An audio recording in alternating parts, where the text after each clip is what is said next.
This video is brought to you by Squarespace, the best all-in-one platform for all of your website building needs. Hey guys, it's Celestia, and over the past couple months, there's been a controversy in the art community that's been weighing on my mind. An art YouTuber was accused of essentially scamming their viewers by creating videos about how much money they make as a full-time artist and giving business advice for artists, despite the fact that the majority of their income came from content creation and sponsorships, rather than the actual sale of their art. The call-out essentially alleged that channels like this are selling aspiring artists false hope, encouraging them to pursue a career in art because if they can make a living at it, so can anyone if they work hard and do what they did, despite the fact that they themselves aren't making a living at it, but rather at making videos about how to. The primary criticism was that these videos sell the illusion of success, tempting young artists in with the dream of a future as a full-time artist, and suggesting that that dream is achievable if they watch their advice videos and buy their courses and consultations, effectively profiting off of the misrepresentation of themselves as successful full-time artists, whose insights and experiences can be trusted as reliable and useful, when in reality they're just full-time influencers, not artists, and their advice really only applies to those pursuing a similar career while setting quote-unquote actual artists up to fail. There were a lot of legitimate concerns presented, some of which I've had myself over the years, but there were also a plethora of accusations based almost entirely on faulty logic, misunderstandings, bad faith interpretations, and personal attacks. And that's one of many reasons that I won't be discussing this particular incident in any further detail, nor will I name names. All parties involved have addressed and moved on from the situation, and I think they would all probably prefer not to have their names brought up yet again as they try to move past the drama and hate that inevitably come from any public controversy. But what I do want to talk about is the underlying dilemma that prompted the entire incident. What does it mean to be a full-time artist? And when does calling yourself one become dishonest, manipulative, and misrepresentative to those aspiring to follow the same path? Because that's what I haven't been able to stop thinking about since I've been on both ends. I've been a full-time artist supporting myself solely on the sale of my art, and I'm currently a full-time artist supporting myself almost entirely on art-based content creation here on YouTube. I understand both sides of this coin from both perspectives, and while I won't claim to offer anything more than my opinion based on that understanding, I do want to share and discuss that opinion, because I think this entire controversy has shed light on how significantly and fundamentally people seem to be misunderstanding what the term full-time artist actually means. In fairness, that's always been the case to a degree, and I get why. I, an artist, have no idea what it's like to be a full-time doctor or electrician or chef, and that's to be expected from anyone looking in on a profession from the outside without working in it themselves. I'm not expecting people to know the intricacies of what it means to be a full-time artist if they aren't one, and I don't think there's much harm to come from them not having a clear idea of that profession's real definition beyond their own lack of understanding. But it concerns me that that lack of understanding is now being used to inform serious, unfounded allegations against real artists. Because even if those allegations are completely well-intentioned and don't come from a place of malice in the slightest, the end result is the same. Harm is being done.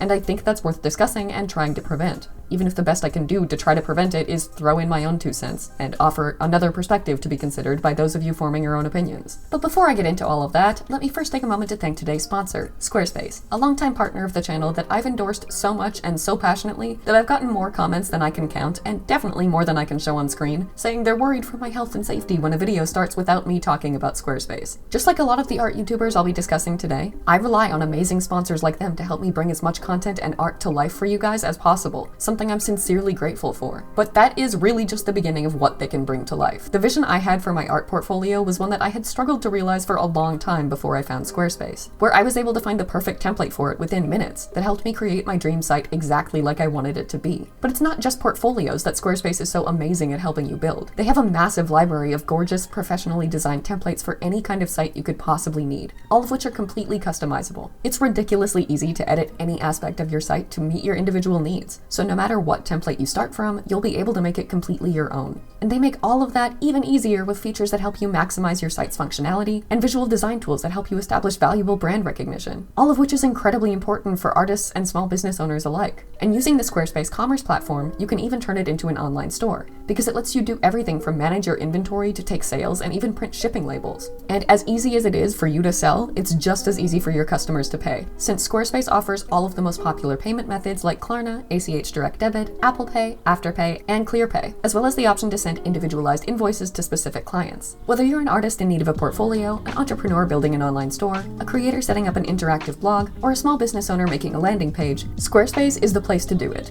And you can find out yourself by going to squarespace.com to get your own free trial today. And once you build the perfect site that you're ready to launch, you can get 10% off your first purchase of a website or domain by going to squarespace.com/DuchessCelestia, linked in the description. Thank you so much to Squarespace Squarespace for sponsoring today's video, and please go check them out. Alright, now let me start unpacking my laundry list of problems with the accusation that art YouTubers or streamers aren't full-time artists because the majority of their income doesn't come directly from the sale of their art, and the suggestion that selling others on the quote-unquote false hope of following in their footsteps is dishonest and misleading. First of all, I sincerely understand. I know where these concerns are coming from, and I've had them myself. There are a multitude of videos from a multitude of different creators claiming to teach viewers how to be a full-time artist just like them, deliberately choosing not to disclose the fact that their own income is largely not even art-based, and subsequently presenting a dream future for young artists that is ultimately unachievable. And those are a problem. Especially with the state of the economy and the cost of living as it is right now, I find it to be incredibly irresponsible to sell aspiring artists planning their futures on the idea that they can sustain themselves on selling art alone when you yourself aren't able to do so. Especially if you're selling them courses and tools designed to help them achieve that, when in reality, you don't even use those tools yourself because they're for making art, and making art isn't what makes you money. By no means am I trying to suggest that those kinds of videos are okay. I wholeheartedly agree that if you tell people they can make a living just selling art and make them think that that's what you're doing when you're really being paid to make sponsored videos and sell courses, that's false advertising, it's manipulative, it's exploitative, and it's unacceptable. The issue I have is that those videos are not the majority. In fact, even the specific channel called out for this exact behavior doesn't do that. The vast majority of the "I make X amount of money a month as a full-time artist, here's how" videos don't misrepresent how they make that money. They don't claim it all comes from the sale of their art. The whole point of those videos is to show how much of it doesn't, and how diverse your streams of income need to be to succeed as an independent artist running a small business. They openly share that in most cases, the vast majority of their monthly income actually comes from sponsorships and ad revenue for the art videos that they make on their channels, and not the sale of their art, even if they do make some from the latter. Is that unhelpful for artists who don't intend to pursue content creation as a way to make a career out of art? Maybe. Does it manipulate them into thinking that they can make it as an artist without any of those more significant sources of income? No, it doesn't. In fact, I honestly think it achieves the opposite effect. It shows artists what to actually expect from pursuing a freelance creative career. It warns them that the majority of the money full-time artists in this field are making isn't from art alone, and that there's so much more involved if an independent art career is going to be sustainable. It prepares them for the fact that if they want to make art their jobs, they're going to have to supplement the income that they make directly from their art with income that they're making from presenting and marketing it in different ways and formats. They may not plan to supplement it in the same way that those channels are, that being through content creation, but they're at least able to form an idea of how much income will likely need to be supplemented regardless of how they intend to do so. And I think that's very important, and it's one of the reasons that I wanted to make this video and share my thoughts on what being a full-time artist means,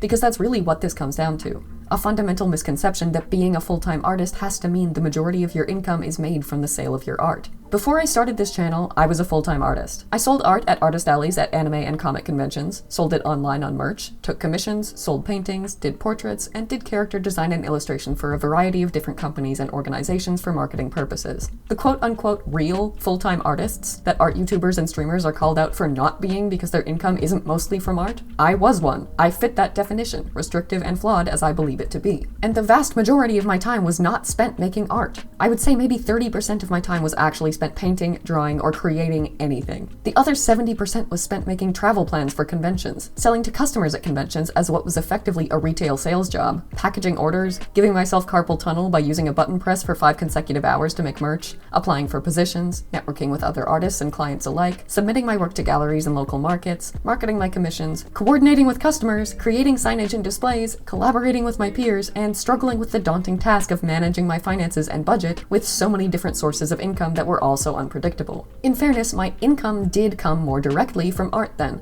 The sale of it was the primary basis of my business, but that didn't mean I spent a significant amount of time making that art. Aside from commissions and paintings, the vast majority of the art that I sold was reproduced. I would draw the thing and then make 50 prints of the thing or drop ship it on apparel, essentially requiring no artistic output from me once I'd finished the piece in question. Yes, the income was from the sale of my art, but I could draw one thing one time and then sell it 100 times without having to draw anything else. Much more of my time was spent doing the manual labor of printing, packaging, and repurposing it, marketing it online, selling it to customers, and locally networking to find new places to sell at. That was what was generating that income as much as the art itself, if not more. But that didn't make me less of a full-time artist. It meant that my art-based business required more than just the creation of art to be run successfully, which is the case for any small business. Regardless of your field, running your own small business means doing 100 different jobs in addition to the job in your field that your business is based on. That doesn't mean that business is no longer in that field. There's something to be said about the differentiation at that point between calling yourself a full-time entrepreneur or business owner versus calling yourself a full-time worker in that field, and of course that's a reasonable gray area worth considering. But there's no concrete line we draw in the sand to make that differentiation, and I don't think there needs to be. The heat in my apartment just stopped working, and the guy that came to fix it was really cool, and we talked for a bit about how he was a plumber for 35 years and now owns the company. So he doesn't know whether he could still consider himself a plumber given how much of his time goes into running it rather than doing his old job. But regardless of how he viewed himself, his 35 years of plumbing experience enabled him to do his job as a plumber and fix my heat. So quite frankly, as a customer of his, I don't care in the slightest what he considers himself. It would have been a problem if he no longer had the skills to fix my heat and claimed to anyway, but that's not the case. He still had those skills and was able to use them to solve my problem, regardless of whether or not solving similar problems constituted the majority of his time or income. If you're in a field and still actively doing work in it and keeping up your craft, I don't see how it hurts anyone to call yourself a full-time professional at it, just because running a small business based on it is occupying more of your time and generating more of your income. Worst case scenario, someone disagrees with you, and then you disagree. That's it. That's all the harm that's done. In this case, however, the argument would be that in presenting themselves as full-time artists rather than full-time creators or entrepreneurs, they actually are doing harm to those who consult them for advice because they believe that they are full-time artists when they're not, using the title to gain credibility that they haven't earned, to convince people that they can succeed at something that they're not even personally succeeding at. And again, if they are legitimately suggesting that the majority of their income comes from art when it doesn't, and then selling art-based tools and advice to those who think they can be just like them if they buy them, yes, I think that's a fair assessment of the harm that's being done by that. But like I said, the channels that do that are the minority. The majority disclose that their art-based business generates income from primarily non-art related sources, meaning that the advice and information they provide is given to viewers that are adequately informed of what that creator means when they call themselves a full-time artist. We could argue all day about what % of income or what amount of time spent creating art is required to call yourself one, and I'm sure we would still never agree, which is why I think trying to create some absolute definition of it is a waste of time. What I think is more productive is to make your own judgments individually on a case-by-case basis, based on the facts and your opinions. If a creator claims to be a full-time artist and then tells you how much of their job isn't really based on art, and you feel that that makes their advice less credible because you don't agree that they are a full-time artist, that's fair, and that's your conclusion to make. You've been given all of the information that you need to assess whether they meet your criteria for a full-time artist, because they've effectively shown you their definition of it. If their definition differs from yours, they haven't misled you by using it. They just disagree with you as to what that is. It's not dishonest, it's the result of using absolute terms for things without absolute definitions, and therefore requiring each person to state their own individually.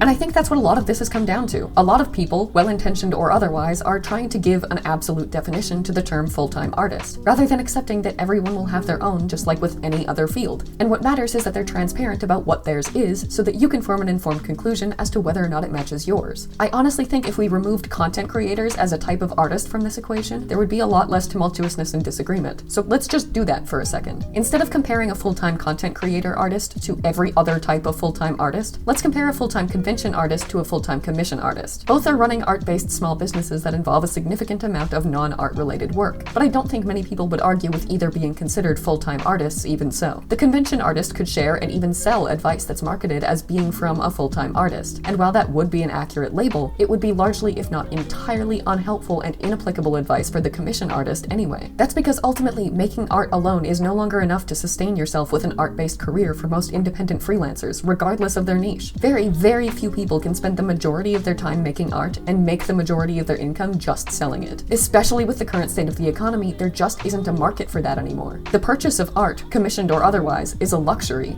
and when almost everyone is struggling financially, very few people can still justify purchasing luxuries. In order to succeed at creating an art-based business, you need to do something in addition to that art that provides it with value that goes beyond being aesthetically pleasing. Commission artists can add that value by offering a tailor-made piece of art that meets the client's individual specifications and preferences, and can market them as serving practical purposes like for use as social media icons, promotional materials, or assets in other forms. Convention artists frequently give their art that additional value by selling fan art of franchises that are popular amongst convention goers. So it's not just pretty art, it's pretty art of their favorite characters being sold at events full of people who love them. Merch artists are able to give their art additional value by selling it on apparel and usable items like stationery and home decor, so that whatever a customer buys from you, that thing has a purpose beyond just looking nice. Industry artists' work is used directly in the creation of games and animated media, and similar to artists who primarily sell VTuber YouTuber models, that means that their work allows the person buying it to profit from its use themselves, the added value of which goes without saying. Whatever turns the purchase of art from a luxury people can't afford in hard times to a worthwhile expenditure that they can use for something is a necessary focus for any artist's business model, because that's what their income will be dependent on. And because every artist has a different focus, advice from a full-time artist with one will be largely useless to a full-time artist with another, even if they both fall into that category, because that's ultimately more important to their success than the art they make itself. Business advice and art advice are very different things, and presenting business advice from the perspective of a full-time artist that is only helpful to other full-time artists with the same business model isn't dishonest or a scam. Presenting art advice as if art skill alone is enough to make you successful when you yourself are not successful based on it is. But that's not what's happening in the vast majority of cases. These channels are giving business advice to artists with full disclosure that they'll need their own business model in addition to art skill to succeed. They're just sharing what theirs looks like. I do understand why people take issue with content creators and online educators in particular, simply because of the business's foundation. Both convention artists and commission artists, going by the previous example, are still basing their businesses on the sale of their art, even if the creation of that art isn't what they spend the majority of their time on. With art-based content creators and educators, that isn't the case. Not only do we not spend the majority of our work time creating art, but our income isn't derived from the sale of it either. That's another level of detachment from the fundamental art focus that many consider to be too much of a departure for us to still call ourselves full-time artists. And again, that's a matter of opinion, and you're welcome to your own. But if the creator openly acknowledges that they do have that additional layer of separation from art and still considers themselves a full-time artist, their opinion is just as valid as yours, even if you do disagree. And so long as they're expressing that authentically and honestly, I sincerely do not believe they're doing anything wrong. They're not misleading you, you just don't agree with them. But I'd also like to offer the perspective that, in my opinion, art-based content creators are just doing the same thing that all other full-time artists are doing, giving value to their art beyond aesthetic value alone through the method of delivery and presentation. Just as merch artists give their art a marketable purpose by making it wearable and physically useful, content creators give our art a marketable purpose by making it entertaining or educational. The focus is still on art, and the thing that's generating us income, that being our content, is still art-based. It's just the way we're presenting it to give it more value that's different. We're using our art through SPEEDPAINTs, commentary, educational resources, tutorials, and the like to entertain or educate. And while that may be a different form of value, it's value all the same. Does that mean we're just as valid for calling ourselves full-time artists as artists who are adding that value more directly?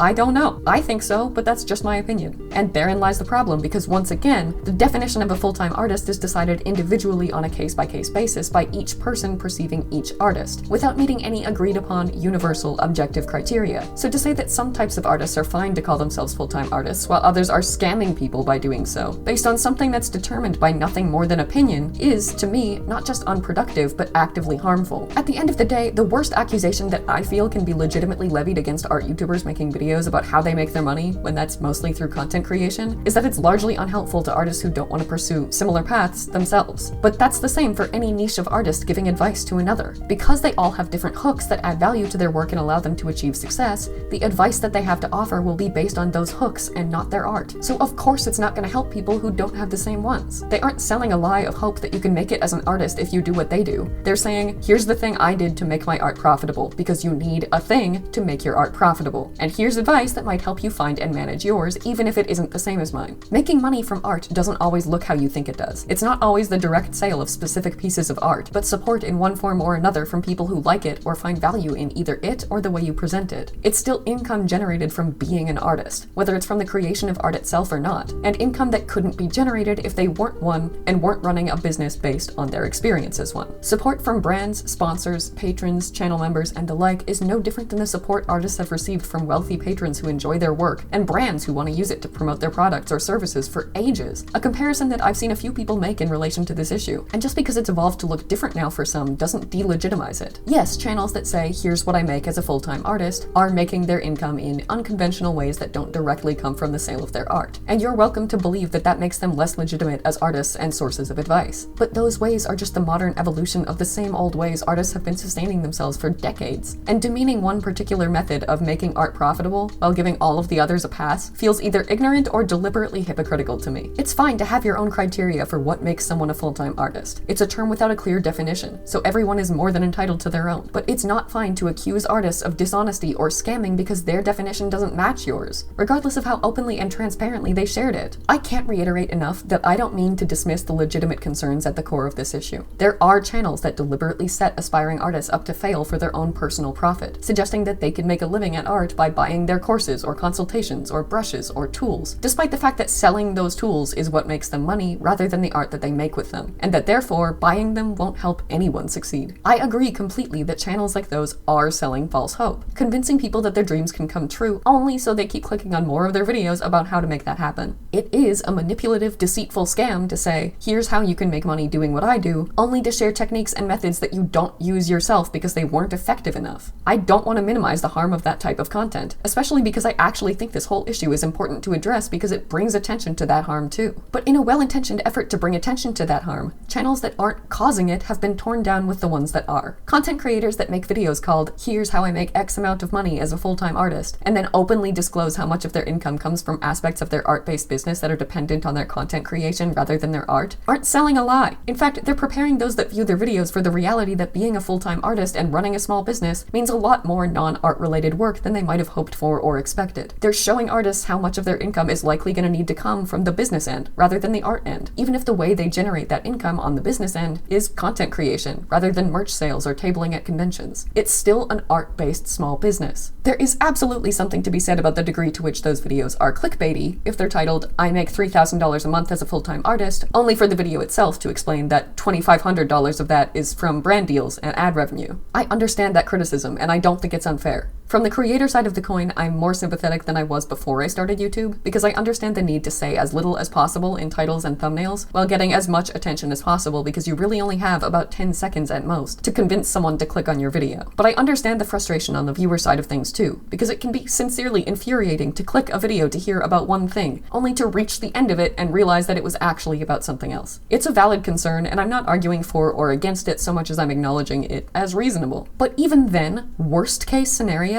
those videos are clickbaity and misleading, and that's annoying. That still does not make them scams, and it doesn't make those creators the same as those that deceitfully misrepresent their income to suggest the chance of success at art to others who buy their stuff where they themselves have not found it. That is not the same. Obviously, I acknowledge the bias of my opinion on this that comes from being an art-based content creator who now makes the majority of her income from YouTube, rather than the sale of art, and still considers herself a full-time artist. But having worked for years as what's conventionally accepted as a full-time artist, long before content creation played a semblance of a role in it, I can say that at least in my experience, it's been pretty much exactly the same for me on both ends of that spectrum. I'm spending about the same amount of time making art now as I was then, to provide the speed paints for videos and to illustrate my comic and merch. That 30% of time I was spending on art creation before is still roughly the same. It's just that while the other 70% was previously spent submitting work to galleries, traveling to conventions, marketing commissions, and so on, it's now spent scripting and editing videos about art, or planning new content, or promoting that content to try to build a platform with it. That platform, and subsequently the majority of my income, still could not exist without my art being the core focus of it, just like before. It's just a different solution to the same problem, needing an audience and a selling point to be able to make it as an artist, and needing to find a way to make that happen for you one way or another. And that's really all I wanted to do with this video, share that perspective and my experiences, because ultimately this is a matter of opinion, and these are just mine. But I don't know if I would have the degree of understanding that I have regarding this issue if I didn't have these experiences and perspectives, and that's why I wanted to share them, because I don't think anyone in this situation is malicious or bad or even ill-intentioned. I just think there's a lack of understanding. And if nothing else, adding more opinions and perspectives to a discussion can hopefully bring more understanding, if only slightly. Please let me know what you guys think of this whole thing in the comments. Because I do have a bias here, it's more important to me than ever to hear the perspectives of people without the same one. That's the only way any of us can really grow. Thank you for watching, and I hope you enjoyed today's video. Special thank you as always to channel members Joseph Solomon, TC Pratt, Zelda Deverac 42, Haruki Saluzzo, King Good James, CP Lil Thing, Art of Amethyst Fable, Extinction Animation, and Andy the Hedgehog, as well as patrons Batman, Kyle Lowe, Blue Swanson, Cora Fear, Jamisha Walker, Alengshi, Kinu Yen, Crazy Asar, Gen Tong, Grayson Xavier, Blah Mage, TC Pratt, Finn, Celine Merriman, Ash, Eldritchia, The Stray Dog, Ulura, Greg Noble, Decagon, Jenny Chan, Catbus, Mac, Lucy Yamajiki, Selena Bibi, Pride, Totally Shogun, Insomniac Sleep Schedule, Wing Tang Wong, Marie Greer, and Potato, and I'll see you in the next one.